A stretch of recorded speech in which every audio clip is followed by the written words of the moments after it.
बिस्मिल्लाहिर्रहमानिर्रहीम अस्सलाम वालेकुम दोस्तों। आज आपसे खुशखबरी शेयर कर रहा हूँ कि अल्हम्दुलिल्लाह आज फाइज़र की जो है ना दूसरी जो डोज़ है कल शाम को 4 अगस्त को मुझे लग गई थी और जो पहली डोज़ थी वो 7 जुलाई को लगी थी।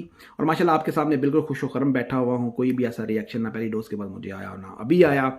और बहुत से दोस्तों ने असल में वैक्सीन के बारे में आपको पता ही है कि जैसे बहुत सी अफवाहें मार्केट में आप कह लें या सोशल मीडिया के ऊपर काफ़ी फैलती रही हैं। मैंने भी काफ़ी सुनी है, काफ़ी दोस्तों ने पैगामात भी भेजे कि इनका जवाब भी दूँ। इनफैक्ट सतह पर तो मैंने इनका जवाब दिया, लेकिन इसके बारे में मैंने कोई वीडियो नहीं बनाई। उसकी वजह ये वाली है कि मैं एक तो वैक्सीन के हर एंगल को नहीं समझता, वैक्सीन का मैं बुनियादी एक्सपर्ट नहीं हूँ। और दूसरे नंबर पे जब तक ये काम खुद नहीं किया तो मैं दूसरों को कैसे कह सकता हूँ कि आप भी करो। जो ही मेरी बारी आई है, ना मैंने जल्दी की है कि प्राइवेटली जाके इसको लगवाऊँ एज सुन एज पॉसिबल, और ना ही मैंने इसके लिए को मतलब है डिले किया। जो ही मेरी बारी है मैंने वैक्सीन लगवाई है। और आपके लिए भी रिकमेंडेशन यही है, अगर जो लोग मुझे बात सुनते हैं समझते हैं उनके लिए स्पेशली तौर पर यह दरख्वास्त है कि वैक्सीन लगवाएं। ना सिर्फ ये आपकी ज़ाती तौर पे या इनफरादी सतह पे आपके लिए फ़ायदा मंद है, बल्कि काफ़ी फ़ायदा मंद है, बल्कि ये एक मुआशरती ज़िम्मेदारी है। क्योंकि ओवरऑल वैक्सीन की जो है ना कि अफादियत के लिए बहुत ज़रूरी है कि कम से कम वक्त के अंदर बड़े से बड़ा जो आबादी का हिस्सा है ना उसको वैक्सीन लग जाए। और दूसरी अहम बात है जो कि मैं एक और साथ भी करना भी चाहूँगा और बाब इख्तियार के लिए, कि वैक्सीन एक हल नहीं है। ये आपके लिए एक हथियार है जो कि कोविड-19 के खिलाफ आप इस्तेमाल कर सकते हो। लेकिन अगर आप कहोगे कि ये एक हल है तो वो नहीं है। यानी कि कहने का मकसद ये वाला है कि वैक्सीन आपने लगानी कैसे है, वैक्सीन कितने अरसे में लगानी है, किस पॉपुलेशन के किस हिस्से को लगानी है, ये इंतहाई ज़रूरी है। और स्पेशली मैं ये कहूँगा, ये रिकमेंडेशन करूँगा कि मौसम सरमा के आने से पहले, यानी कि नेक्स्ट आने वाले 1 महीने के अंदर अंदर जो आपकी टारगेट पॉपुलेशन है या पॉपुलेशन का एक बहुत बड़ा हिस्सा है, उसको जितनी जल्दी आप वैक्सीन लगा सकें उतना ही ज़्यादा फ़ायदेमंद है। उसकी वजह क्या है, जैसे कि मैं आपसे कहा करता था कि आपकी जो क्या नाम है कोविड-19 है वायरस है, उसकी 2 इम्तियाजी खसूसियत है। एक तो ये वाला कि वो फैलता बड़ी तेज़ी से है, और दूसरा उसके अंदर जीनियाती तब्दीली आती है, रूनुमा होती है, जो कि ख़तरा है, वो इसका हथियार है। बल्कि आपने जिसको उर्फ़े आम में म्यूटेशन कहते हैं, खैर शुरू में तो हमारे साइंसदान भी इस चीज़ को मानने से आ रही थे, लेकिन आज तकरीबन हर बंदा ये बात समझता है कि ये एक वाकई हकीकत है। जब इसके पास इसके ये 2 हथियार हैं, एक फैलता तेज़ी से है और एक इसके अंदर जो म्यूटेशन है वो होती है। इन दोनों को मद्देनज़र रखते हुए मैं ये कहा करता था कि नो डाउट जो भी बातें फैलती हुई हैं, है ये फ्लू से भी कम, लेकिन इसके अंदर एटम बम बनने की पूरी सलाहियत है अगर हमने इसके साथ रहने की कोशिश की। उसकी थोड़ी सी झलक आपको इंडिया के केस में नज़र आई कि जब भी इंडिया ने थोड़ा सा एक ख़ास हद से ऊपर अपनी मुतासरा आबादी की उनकी तादाद बढ़ी, तो जो ख़तरनाक किस्म के जो वेरिएंट्स हैं उनके बनने की रफ्तार तेज़ हो गई। और अब भी अगर इस वक्त पूरी दुनिया में दोबारा से ये अपना सर उठा रहा है, तो वहाँ का ये एक वेरिएंट है डेल्टा वायरस, जो कि अब थोड़ा सा तंग कर रहा है। तो कहने का मकसद ये वाला है कि हमें जो देखना ये चाहिए था कि हमारा जो दुश्मन है ना वायरस, वो एक छोटा सा दुश्मन है, मैं बड़ा नहीं कहता उसको, छोटा सा दुश्मन है। वो कर भी चंद एक चीज़ें सकता है, उसके बुनियादी खतरा लाहक करने के हथियार क्या हैं?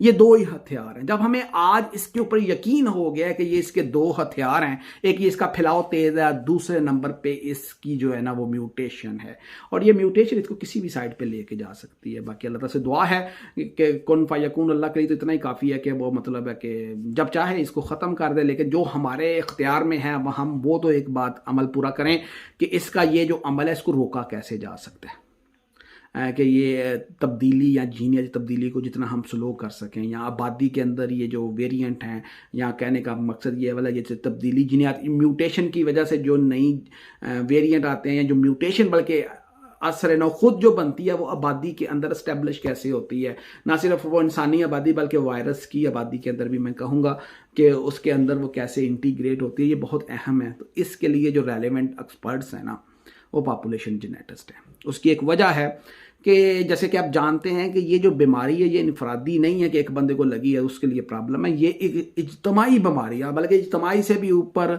मुल्की क्या, बल्कि ये एक इंटरनेशनल एक आलमी बीमारी है। इसके खिलाफ अगर हमने कामयाब होना है तो हमारी कोशिशें भी आलमी होनी चाहिए, आफाकी होनी चाहिए। और दूसरे नंबर के ऊपर एट ए टाइम अगर आप कहेंगे कि एक मुल्क ने क्लियर कर भी लिया और दुनिया के किसी कोने में एक इंसान के अंदर भी ये वायरस मौजूद है खामोशी के साथ, तो हम उसको इग्नोर कर दें, ऐसा मुमकिन नहीं है। इसका ख़तरा उतना ही होगा जितना ये पहले था, पहले दिन था। तो इस अमल के लिए सबसे बड़ा अभी तक का जो हथियार आया, एक तो लॉकडाउन आया, और दूसरे नंबर पर जो अभी आया है वो आया जी क्या नाम है कि वैक्सीन। वैक्सीन के साथ जो जुड़ी उम्मीदें हैं, वैक्सीन की अफादियत के ऊपर मेरा किसी किस्म का कोई इनकार नहीं, बल्कि मैं उसका बहुत बड़ा एम्बेसडर हूं। लेकिन उसके साथ जो जुड़ी उम्मीदों की क्या नाम है एक्सटेंट है ना, उसके मैं थोड़ा सा मेरा पॉइंट ऑफ व्यू मुख्तलिफ है कि अरबाब इख्तियार इसको एक हल नहीं कह सकते, किसी सूरत नहीं कह सकते। जहां ये वैक्सीन को कैसे इस्तेमाल करना है वो बहुत ज़रूरी है। मैं बस इतना ही बात करूंगा कि वैक्सीन को मौसर बनाना पड़ना है, ये इसका हल नहीं है, हल नहीं है। इसका मतलब क्या है कि आप कम से कम वक्त में ज़्यादा से ज़्यादा पॉपुलेशन को वैक्सीन लगाएं। दूसरे नंबर पे कोशिश करें कि मौसम सरमा के आने से पहले पहले वैक्सीनेशन जितनी आपने लगानी है वो मुकम्मल करें। और तीसरी और सबसे अहम बात है कि आप एक ख़ास हद से ज़्यादा जो मुआशरे के अंदर जो मुतासरीन की तादाद है उसको ना बढ़ने दें, क्योंकि उसकी वजह से म्यूटेशन का अमल तेज़ होता है, यानी जो ख़तरनाक वेरिएंट है वो तेज़ी से बनते भी हैं और फैलते भी हैं। लिहाजा आप अपना एक टारगेट रख लें कि जो ही किसी इलाके के अंदर इतनी तादाद होती है या पूरे मुल्क के अंदर इतनी तादाद होती है मुतासरीन की, तो हम किसी हद तक जुज़वी कह लें या मजमूई कह लें, लॉकडाउन लगा के नीचे ले आएँ। बल्कि अभी रिकमेंडेशन है कि एक 2-3 हफ्तों के अंदर अगर आप अपनी वैक्सीन को ज़्यादा से ज़्यादा करना चाहते हैं तो पहले कुछ लॉकडाउन लगाएं, बल्कि साथ के साथ लॉकडाउन लगा के थोड़ा इसको जो मुतासरीन की तादाद है उनको डाउन कर लें। तो यही जो चीज़ है ना, वायरस के जो खिलाफ जो वैक्सीन के लिए हम अरबों डॉलर खर्च कर रहे हैं, ये इंतहाई फ़ायदेमंद हो जाएंगे। दूसरे नंबर पे आवाम से ये अपील है कि वो हुकूमत जैसे कि हमारी गरीब है, क्या करें, लोग एक तरफ से भूखा भी मरते हैं, मईशत भी हमारी कमज़ोर है, दूसरे मुल्कों की तरह हम इतना अफोर्ड तो नहीं कर सकते लॉकडाउन या लोगों की मतलब है कि मुआशी सरगर्मियों को रोकना। तो काइंडली हुकूमत के साथ कोऑपरेट करें, वैक्सीन लाजमी लगवाएं, बहुत बड़ा पैसा हमारी हुकूमत इसके ऊपर इन्वेस्ट कर रही है। दूसरे नंबर पर जो अरबाब इख्तियार हैं NCCOC के जो हमारे चेयरमैन हैं उनकी भी मैं सुनता रहता हूँ। इसके अलावा अपने वज़ीर आज़म हैं, वज़ीर आला जो मुख्तलिफ सूबों के हैं उनकी भी बात, बल्कि जो अपोजिशन के रहनुमा हैं उनकी भी, बल्कि आलमी सतह पे जो मीडिया हैं एक्सपर्ट्स उनकी भी राय सुनता रहता हूँ। तो काइंडली ये बात मैं बड़े वसूख से कहता हूँ कि दुश्मन के जो बुनियादी हथियार हैं उनकी किसी हद तक हमें इदराक तो हो गया है, लेकिन उसके कि वो मौजूद है म्यूटेशन, लेकिन उसको रोकना कैसा है उनकी पॉलिसी स्टेटमेंट के अंदर नज़र आ जाता है कि वो अभी तक इस हकीकत से नाआशना है। तो उसके लिए ज़रूरी है कि वायरस से रिलेटेड या पॉपुलेशन जेनेटिस्ट हैं या वायरस के दूसरे जो माहिरीन हैं वो सारे के सारे इकट्ठे हों। देखिएगा हम जो कुछ भी कर रहे हैं, हमारी NCOC की एक बड़ी अच्छी बात है कि वो एविडेंस बेस जो है ना उसके ऊपर पॉलिसी बनाती है, इम्प्लीमेंट भी करती है। वो अभी तक काफ़ी हद तक मौसर है, लेकिन आइडियल नहीं है। आइडियल इस वजह नहीं कि इतने ही रिसोर्सेज के अंदर हम इसको ज़्यादा सूदमंद बना सकते थे अगर हमें अपने दुश्मन के हथियारों का इदराक होता। तो इस वजह से हम बार बार इस चीज़ के ऊपर बात करते रहते हैं कि म्यूटेशन कैसे बनती है, एस्टेब्लिश कैसे होती है, पॉपुलेशन के अंदर फैलती क्या है, फिर वो नए वेरिएंट कैसे बनते हैं और किस तरह से ख़तरा लाहक करते हैं। वो जो बुनियादी अवामल है, वो पॉपुलेशन जेनेटिक्स के जो बुनियादी असूल है उनको मद्देनज़र रखते हुए अपनी हिकमत अमली के अंदर शामिल करना होगा। तो ऐसे साइंसदान जो मेरा ख्याल है कि अभी तक लैबों में बैठे हुए हैं या कह लें कि पेपर रिसर्च पेपर लिखी जा रहे हैं, अरबाब इख्तियार तो बात, चूँकि उनका फील्ड नहीं है, वो उनका अपने अपने फील्ड होते हैं, तो उनको आसान ज़बान में समझाएं भी ये कैसे करना है, ठीक है।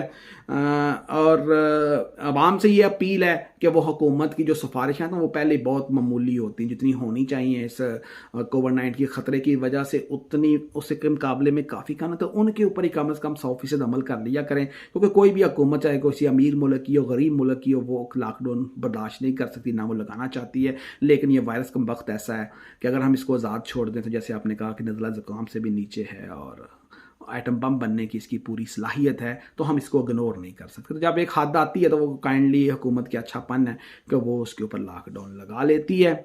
और दूसरी बात है कि मैं एक बात कर रहा था कि वही है कि जो हमारी ऑब्जर्वेशनल स्टडी होती है, आज तक वो एक्सपेरिमेंटल कम है, ऑब्जर्वेशंस के ऊपर डाटा इकट्ठा होता है ना। तो जब डाटा हमारा ऑब्जर्वेशंस के ऊपर इकट्ठा होता है तो बहुत इंपॉर्टेंट होता है कि स्टैट की एक टर्म में कन्फाउंडिंग वेरिएबल, बहुत से कन्फाउंडिंग वेरिएबल्स होते हैं, उनको मद्देनजर रखते हुए डाटे को जांचना चाहिए। देखिए हर जो एक्सपर्ट है वो उसका फिर एंगल डिफरेंट होगा देखने का, तो बेहतर यही है कि उस डाटे के अंदर हर किस्म के मुख्तलिफ एंगल के जो लोग हैं उनको बिठाया जाए और अपने दुश्मन जो कि हमारा कोविड-19 का वायरस है उसके पास हथियार कौन से हैं, उसकी कमजोरियां कौन सी। हथियार तो मैंने बता दिए, फैलाव तेज है, और उसकी जीनियाती तब्दीली या म्यूटेशन है, उसको आपने रोकना कैसे है या सुस्त कैसे करना है, उसके बारे में ब्रेनस्टॉर्म करें, यानी कि लोगों को मुतलका जो एक्सपर्ट है उनको बुलाएं कि वो इसके बारे में सोचें। इसकी कमजोरी क्या है? इसकी कमजोरी ये वाली है कि इसके पास बीज नहीं होता। जिस तरह आपको कहें कि पौधे के पास बीज होता है, 100 साल के बाद भी वो पौधा दोबारा से रीग्रो कर सकता है। या बैक्टीरिया की भी बात करें तो उसके पास भी स्पोर होता है। अगर एक दफा खतरनाक वेरिएंट बन गया है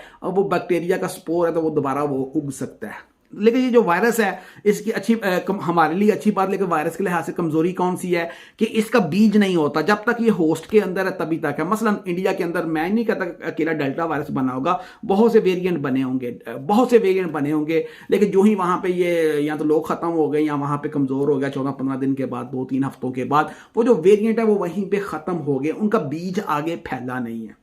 तो ये इसकी कमजोरी है। इस वजह से एक खास हद से ज्यादा जो ही मुतासरीन बढ़ने लगे, हुकूमत को ये चाहिए, अरबाब इख्तियार को ये चाहिए कि वो जुज़वी तौर पे जो अपनी मुआशी सरगर्मियाँ या लोगों को अंदर बढ़ाएं। और लोगों को ये चाहिए कि हुकूमत पहले ही बहुत कम सिफारिशात दे रही हैं जितनी चाहिए, तो उसके ऊपर कम से कम 100% अमल किया जाए। क्योंकि ये वायरस जो है ना वो खुद ब खुद 14-15 दिन के अंदर ख़त्म हो जाता है। तो इसको आगे ना लेने की, इसके साथ रहने की कोशिश ना करें, इसके साथ रहने की कोशिश ना करें। और दूसरे नंबर पे आलमी सतह पे ये जो है ना हाल इसका अभी तक तो जो है ना, क्योंकि आलमी सतह पे लोग सारे मिलके इसका हाल नहीं कर रहे। वो वैक्सीन के साथ जो उम्मीदें हैं वो कुछ ज़्यादा ही जोड़ बैठे हैं कि जो डेवलप कंट्री हैं वो ये सोच रहे हैं हम तीसरी डोज भी देंगे, हम चौथी डोज भी देंगे। तो मेरा ख्याल है कि उन्हें सबक सीख लेना चाहिए, क्योंकि एक इंडिया के अंदर डेल्टा वायरस निकला, उसने पूरी दुनिया की वैक्सीन किसी हद तक उसकी एफिकेसी कम कर दी है। तो कल को और भी निकलेंगे। तो पूरी दुनिया बजाय इनफरादी जो मुल्क हैं वो अपनी अपनी पॉलिसी बनाने की बजाय आलमी जो अदारा सेहत है उसके ऊपर उसमें इन्वेस्टमेंट करें, उसके के ज़रिए हर बंदे तक लेके जाएं। अल्टीमेटली हाल यही है, अभी अंदर ही बैठना पड़ना है 1-2 महीनों के लिए सबको, लेकिन एक वक्त में बैठना पड़ना है।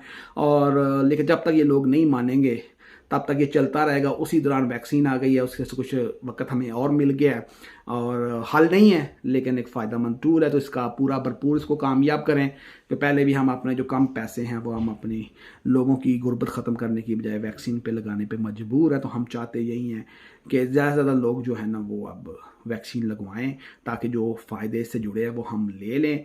तब तक हो सकता है अल्लाह ताला कोई ना कोई और हल दे दे, निकाल दे चंद एक सालों में तो आ जाएगा। उम्मीद तो ये साइंसदान भी लगे हुए हैं, लेकिन मीनवाइल अपना किसी किस्म का नुकसान ना करवा बैठिएगा, इसके साथ रहने की कोशिश ना कीजिएगा। बस इस वायरस के साथ जैसे कि हमारी हुकूमत करती है वक्त लॉकडाउन लगा लेती है। तो जब आप ज़रूरत समझें कि एक ख़ास हद से ज़्यादा मुतासरीन की तादाद बढ़ी है तो काइंडली अपनी जो है ना लॉकडाउन किसी हद तक जुज़वी वगैरह जो है लाजमी लगाएं। बहुत शुक्रिया, अल्लाह हाफ़िज़।